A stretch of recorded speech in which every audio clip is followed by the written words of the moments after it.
curiosity is a big part of suspending judgment. Significant part of that is on relationship. It's replacing the idea of a functional group of people to a collaborative team. That's so cool. Good morning, good evening, good afternoon, wherever you are in the world. Welcome to Creativity is in Business. As you're seeing, we're trying something new. Oh yes, I can do this too. Yeah, so thank you for having me. My name is Andrew and I'm currently based in Peoria, Illinois. Innovating. It's scary to make the wrong decision or do something that is wrong and make the wrong experiment. Like, what's a small step they can do to get comfortable? Let's start with an idea of navigation, right? Like you know, as a tourist in a new location, you get lost. Similarly, I draw the parallel to the current global crisis. A lot of people are lost in terms of where you are in your journey in life, both professional as well as in personal as well as professional. And so one of the things that you want to think about doing is to stop and reflect. Where am I? Where am I right now on my personal journey in life? Where am I in my professional or business journey in life? Taking stock of your surroundings, understanding where you are. And a lot of times we jump to solutions. So it's like, oh, I need to go to that way. I need to go that way. But I think we need to pause a little and think about how we can take stock and reflect. Ooh, I think this is something that we often wonder. What can I do to help solve this problem with my existing resources? And that's exactly the introspection part. Understanding where you are is significantly important. What do you have around you? How can you repurpose what you have around you? So one example, Black Band Distillery in Peoria, down the street from our co-working space, just opened around the time of the shelter-in-place order. Mm-hmm. And so they're a whiskey distillery that just opened down the street. And even before distilling whiskey, they are now creating hand sanitizer. That is such an amazing pivot. Here's another example. That's a local example. Now let's go to the rest of the world. There have been calls out for makers and sewers, seamstress and sewers, and all these different people to make masks. In Kenya, as an example, they were fed up of waiting for masks.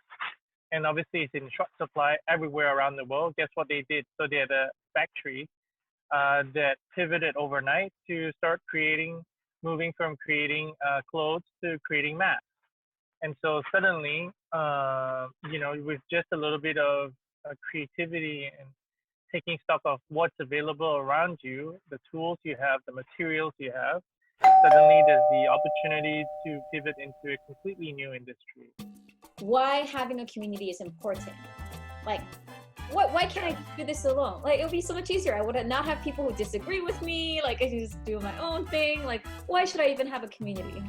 Community provides support on multiple fronts. The first one is that you're not subject to confirmation bias.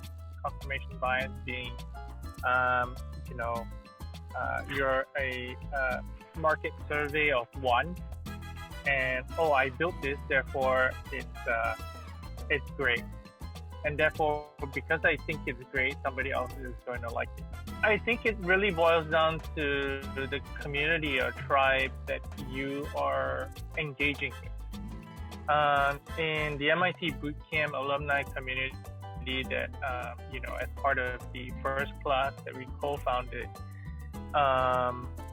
the first thing that comes out from anybody's mouth who's an alum of that program is, how can I help? And so I think culture is such a big piece of that, and the ability to join or be part of a community that gives more than each individual takes is significant. So you need to really understand what you're joining and how you can be part of a community that is continuing to grow and evolve in a way that will be helpful for everybody.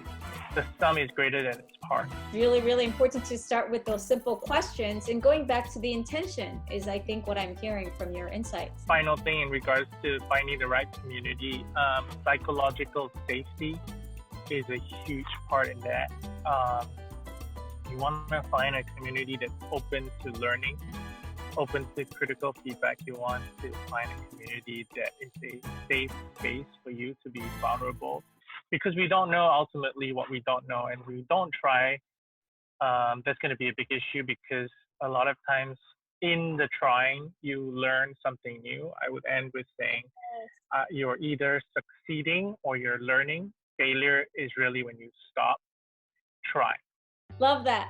Love that. So I hope all of you, as you're watching, has encouraged you to try something new.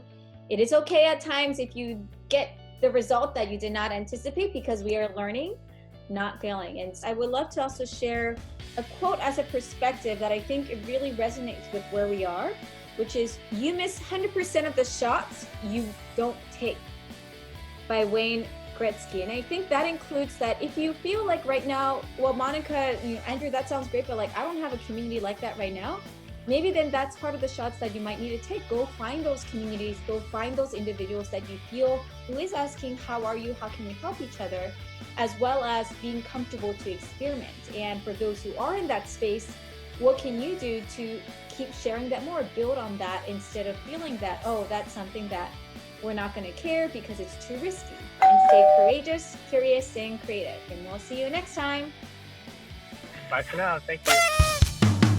Hi, Andrew. It must be sunny over there. So this is the question part. If you had the power to transform into any animal, what animal would it be and why? Lion. Why? Because I think characteristics of a lion, the ability to think about how to lead by serving. Traditionally, you think about leadership as the top level of the food chain, but I also want to invert it to lead is to serve, and you should be at the bottom with the people at the top.